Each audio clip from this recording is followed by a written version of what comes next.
अस्सलाम वालेकुम। कैसे हो सब लोग? ठीक ठाक? बच्चियां भैन भाई सब खरीत है। अज असी ना लोबिया बनाने लगे हाँ, वाइट वाला।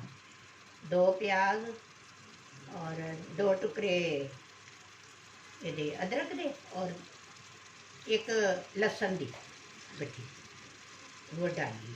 ऑयल डाल के पहले इसको भून लेना, प्याज़ों को और अदरक लहसुन को। फिर बाद में मसाले डालेंगे, तो फिर बाद में लोबिया। अभी नमक डाले है, फिर काली मिर्ची, ये रेड मिर्ची है, और एक काली मिर्ची पाउडर और नमक डाल दिया, और ये हल्दी है, और ये धनिया पाउडर 1 और आधा चमचा धनिया पाउडर। ठीक है, अभी थोड़ा सारा पानी डालेंगे, मसाले को भूनेंगे। फिर सब्ज़ मिर्ची ग्राइंड करके रखिए, तो टमाटर 2 ग्राइंड करके रखे ने, वो भी डालने। चलो, ये 2 टमाटर और सब्ज़ मिर्ची।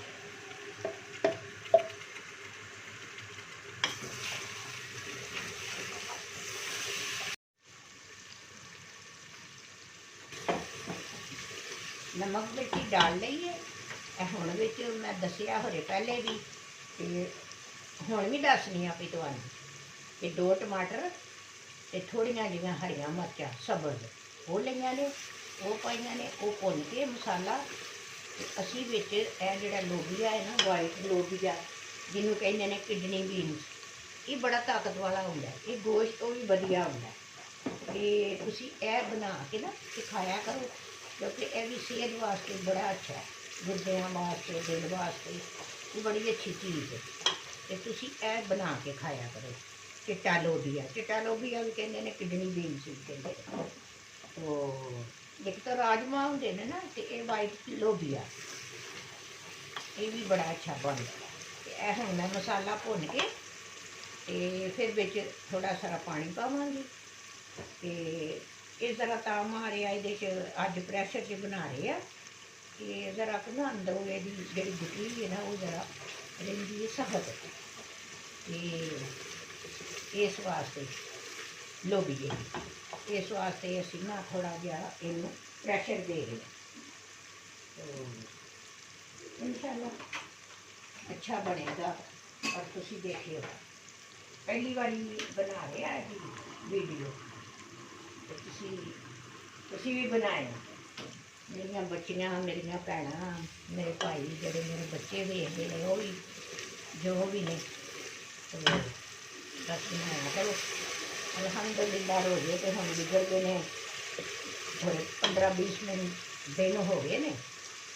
रमज़ान में नहीं गुजरिया, ईद भी खैर मेरी आई, वो भी गुजर गई अल्हम्दुलिल्लाह। बारिशां बड़ियां होइयां ने दुबई में, बारिश ने तो बहुत सारा किया है, पर चलो अल्हम्दुलिल्लाह, जो अल्लाह ताला की मर्जी है हुंदा हो ही है। तो कोई बात नहीं, क्योंकि साढ़े मुल्कों के होंदी है ना बारिश, तो असी लोग करते हैं। तो चलो अल्लाह का शुक्र है, इत्थे भी जो रब की रजा है हुंदा हो ही है। खैर असी शारजे विच कुछ लोग दुबई च ने, कुछ जिधर जिधर थोड़ा पानी का रुझान होया है, उधर उधर थोड़ा बहुत नुकसान ही होया, पर चलो कोई बात नहीं, अल्हम्दुलिल्लाह सब टाइम अच्छा गुजर गया। हुण भी धुप्पां लगियां ने, हुण गर्मी शुरू हो गई है दुबई। तो साढ़े पाकिस्तान भी यही हिसाब है, बारिशां होंदियां ने, दरअसल उत्थे वे जमीन कच्ची, इत्थे वे रेत, इत्थे पानी ज़रा थोड़ा ठहर के समांदा। तो अल्हम्दुलिल्लाह सारा कुछ ठीक हो गया इत्थे भी, अल्लाह का शुक्र है। जो टाइम आया सी वो गुजर गया, कोई गल नहीं, सारे ਅੱਲਾਹ ਤਾਲਾ ਵਕਤ ਵਿਖਾਉਂਦਾ ਆਪਣੀ ਦੁਨੀਆ ਨੂੰ ਕਿ ਦੇਖ ਲਓ ਮੈਂ ਹੈ ਜੀ ਦੁਨੀਆ ਦੇ ਉੱਤੇ ਤੇ ਅੱਲਾਹ ਤੋਂ ਸਭ ਲੋਕ ਕਰਦੇ ਰਿਹਾ ਕਰੋ ਕਿਉਂਕਿ ਅੱਲਾਹ ਤਾਲਾ ਦੀ ਰਜ਼ਾ ਨਾਲ ਹੀ ਸਾਰੇ ਕੰਮ ਹੁੰਦੇ ਨੇ। ਜੋ ਵੀ ਕੰਮ ਹੁੰਦਾ ਹੈ ਸਾਡਾ ਫਿਰਨਾ ਟੁਰਨਾ ਕਿਧਰੇ ਜੋ ਵੀ ਹੈ ਸਾਨੂੰ ਅੱਲਾਹ ਤਾਲਾ ਦਿੰਦਾ ਹਿੰਮਤ ਕਿ ਅਸੀਂ ਸਾਰੇ ਕੰਮ ਕਰਨੇ। ਵੇਖੋ ਨਾ ਰਮਜ਼ਾਨ ਵਿੱਚ ਅਸੀਂ ਘੱਟ ਹੀ ਬਣਾਏਂਗੇ ਵੀਡੀਓ ਤੇ ਇਹ ਹੁਣ ਅਸੀਂ ਇੰਸ਼ਾਅੱਲਾ ਬਣਦੀ ਰਹੇ ਕਰੇਗੀ ਹੁਣ ਤੇ ਇੰਸ਼ਾਅੱਲਾ ਡਾਲਦੇ ਵੀ ਰਹਾ ਕਰਾਂਗੇ। ਸਾਰੀਆਂ ਬੱਚੀਆਂ ਬੱਚੇ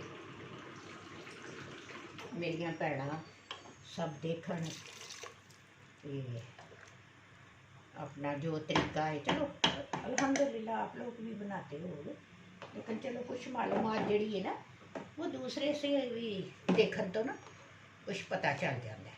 और कोई असी एडे माहिर नहीं तुहाडे वंगराइयां हाँ भैन मंगराइयां असी भी जिस तरह वो हांडी रोटी करदियां ने ते असी भी उंज करने लेकिन कुछ हर बंदे का एक जड़ा ना वो तरीका अलग होता है। तो अल्हम्दुलिल्लाह ये हुण कीता है लोगी का इन्ना सारा पानी पाना बहुत नहीं पानी पाना ये ना रस मिसा बनाना है बस हम प्रैशर दे रहे हैं तो इंशाअल्लाह बन गया।